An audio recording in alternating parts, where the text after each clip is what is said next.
या तो उसमें बीजेपी का हाथ है या फिर करोड़ीलाल जी खुद करवाना चाहते हैं। मेरे को कई बार कई लोगों ने एजेंसियों ने मेरे को सतर्क रहने के लिए कहा है चुनाव के बाद में ही कि आपको जान का खतरा हो सकता है करोड़ीलाल जी की तरफ से। ऐसा मेरे पास काफ़ी लोगों ने मैसेज भी कर रखा है, काफ़ी एजेंसियों में मैसेज कर रखा है।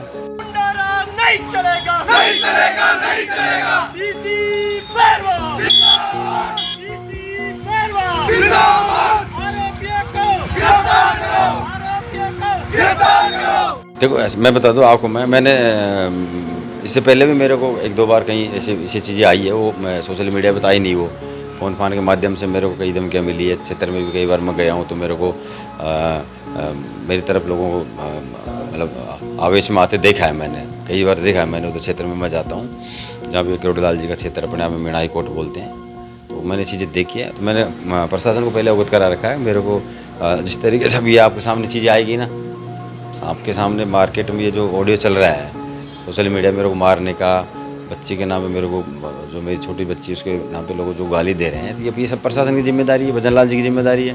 मैं विधानसभा का सदस्य हूँ, सरकार का सदस्य हूँ मैं, तो उन लोगों की जिम्मेदारी है। पायलट सचिन पायलट का करंट तो है ही, सचिन पायलट साहब का करंट जो डीसी जो मेरा जो वो उससे उनसे जोड़ा गया है, डायरेक्ट कनेक्शन के नाम पे है। सचिन पायलट का करंट तो दौड़ा है मेरे में, जब भी तो आपने 7 में से 1 जीते हो आप। दौसा विधायक दीनदयाल बैरवा को बीती रात को धमकी मिली है। हमारे साथ खुद दीनदयाल बैरवा जी हैं। सीधी बात करते हैं सर, रात को जिस तरीके से कॉल आया, क्या कुछ हुआ था? अच्छा, मैं कहीं मेरे कार्यकर्ताओं के साथ बैठा हुआ था, उस टाइम पे किसी ने 2-3 बार कॉल किया, तो तीसरी बार कॉल किया तो मैंने अटेंड किया। तो शुरू से ही उसने गालियाँ देना वक्त दी, क्या तू कौन है, तू क्या है, तू कहाँ है, और जान से मार दूंगा, गोली काट दूंगा, नांगल की तरफ आओ, बच्चा मीणा बोलते हैं, किरोड़ी का आदमी हूँ, शीशे फोड़ूंगा। जिस तरीके से भाई जनता ने मेरे को चुनाया, चुनाव हुए हैं अभी अभी, जनता का आशीर्वाद रहा है, हार जीत होती रहती है। मैं मानता हूँ कि ये राजनीति की परिप्रेक्ष्य से मेरे को गालियाँ दी जा रही है। जिस तरीके से उन्होंने मेरी बच्ची सब किसी की भी होती है, बच्ची होती है, बच्ची के बारे में उन्होंने मेरे को जिस तरीके से गालियाँ दी, मैं उससे व्यथित हूँ। ऐसा लोकतंत्र में नहीं होता है, हार जीत होती रहती है, चुनाव होते रहते हैं। चुनाव हमने भी कई हारे हैं, कई जीते हैं, लेकिन ये जिस तरीके से गालियाँ दी जा रही है, वो मैं तो ये मानता हूँ गाली मेरे को नहीं दी गई इन लोगों ने, ये गाली दौसा की जनता को दी है। क्यों, जनता ने मेरे को चुना है, मेरे को विधायक बनाया है, तो मैं तो मानता हूँ कि ये ठीक नहीं है। क्यों लगता है कि क्यों आखिर में इस तरह की राजनीति की जा रही है आपको? देखो मैं बता दूँ आपको, मैं हाल ही में उपचुनाव हुआ है, 7 में से 1 जीता हूँ, तो मैं ये मानता हूँ या तो उसमें बीजेपी का हाथ है या फिर करोड़ीलाल जी खुद करवाना चाहते हैं। मेरे को कई बार कई लोगों ने एजेंसियों ने मेरे को सतर्क रहने के लिए कहा है चुनाव के बाद में ही कि आपको जान का खतरा हो सकता है करोड़ीलाल जी की तरफ से। ऐसा मेरे पास काफ़ी लोगों ने मैसेज भी कर रखा है, काफ़ी एजेंसियों में मैसेज कर रखा है, और उसका आपको 2 दिन रात कल आपने देख ही लिया सोशल मीडिया पर जिस तरीके से ये चीज़ आई है। लेकिन इसमें चीज़ हो रही है, जैसे कि धमकी दी और धमकी देने के बाद में ऑडियो को सोशल मीडिया पर वायरल कर देना। ये देखो, ये तो पहली बार हो रहा है, ये पहली बार हो रहा है कि कहीं कहीं प्लानिंग है इसमें। या तो बौखलाहट होगी, बीजेपी की बौखलाहट मान सकता हूँ मैं। अब भाई इन्होंने ये अभी मैंने विधानसभा में भी अच्छी अच्छी बातें करी, दौसा के पानी के बारे में बातें करी, रोडों की स्थिति के बारे में बात करी, शहर की जो गंदगी के बारे में बात करी। उस पर हालांकि सरकार ने काम करना चालू कर दिया है, मंत्री आया था, मैं मौजूद था। उसके बाद फिर मैं कल जैसे ही निरीक्षण में गया, अस्पताल के अंदर मैं निरीक्षण में गया, तो जनता ने मेरे को चुना है, जनता ने मेरे इसलिए तो चुना है मेरे को। अगर मैं लोगों की समस्याएं देखूं, स्वास्थ्य के बारे में बात करूं, मैं शिक्षा के बारे में बात करूं, मैं पानी के बारे में बात करूं, मैं इसलिए चुना मेरे को। मैं कल जैसे निरीक्षण में गया हूं तो अस्पताल में देखा गंदगी, इतनी तगड़ी गंदगी है, मरीजों के लिए बेड नहीं है, इस बेंच पे सो रहे हैं, पानी की व्यवस्था नहीं है, डॉक्टर समय पर नहीं है। कोई बेचारे एक मैंने कलेक्टर साहब से बात करी 1-1.5 घंटे तक, तो वहाँ पे जो महिला वार्ड में एडमिट कार्ड बनाने वाला नहीं था। अ, ऐसी स्थिति थी। मैंने कलेक्टर साहब से बात करी, कलेक्टर साहब के दखल के बाद पीएमओ पहुँचा है मेरे पास। निरीक्षण में पीएमओ नहीं आया मेरे पास। आर के मीणा करके जो डॉक्टर साहब ने यहाँ पे लगवा रखा है, वो निरीक्षण इतनी खामियाँ थी, पंखे ख़राब है, कूलर ख़राब है, एसी ख़राब है, लिफ्ट ख़राब है, बुरा हाल हो रहा है। बाहर से दवाएं मंगाई जा रही है, लोगों से पैसे लिए जा रहे हैं, डिलीवरी के नाम पे जिस बच्चियाँ हो रही है, बच्चियों के नाम पे पैसे लिए जा रहे हैं। 500 बच्चियों पे 1000 बच्चों पे पैसे लिए जा रहे हैं, मिठाई के पैसे अलग लिए जा रहे हैं, बेड पे सोने के अलग ही पैसे लिए जा रहे हैं। बहुत बुरा हाल है। मैं जैसे ही ये सब कुछ होने के बाद उसके बाद ये इन्होंने ये मेरे को धमकी मारी है। धमकी मारने के बाद फिर इन्होंने सोशल मीडिया पे इसको वायरल किया है। मैं भी ज़्यादा नहीं बोलना चाहता। प्रशासन को मैंने अवगत करा दिया है।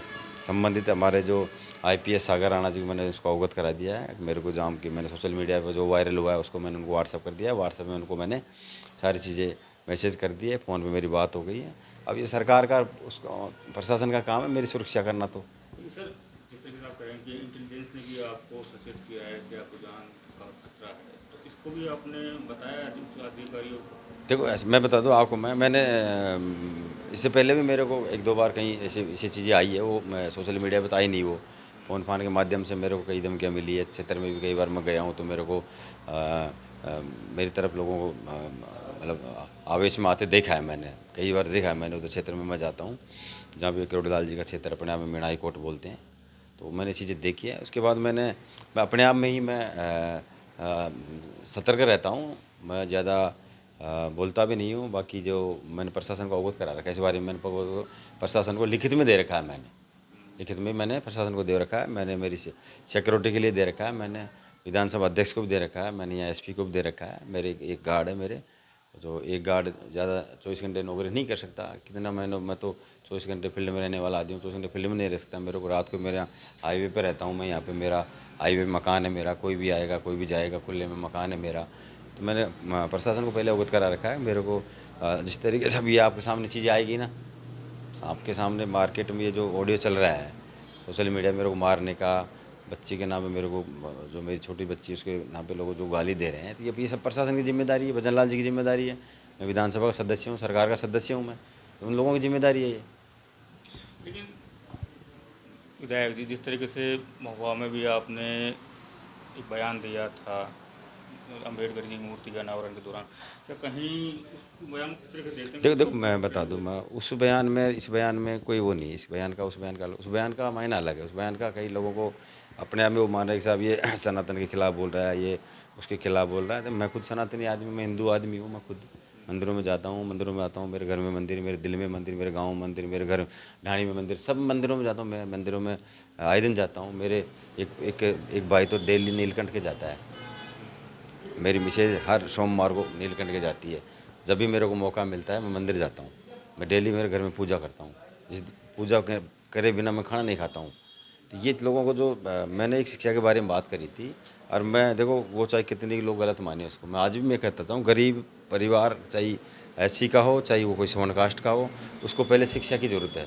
मंदिर की बाद में है, मंदिर बाद में जाएगा वो, जब संपूर्ण आए, जब मंदिर बनाओ खुद ही बनाओ, जब उसके पास पैसा होगा तभी तो करेगा।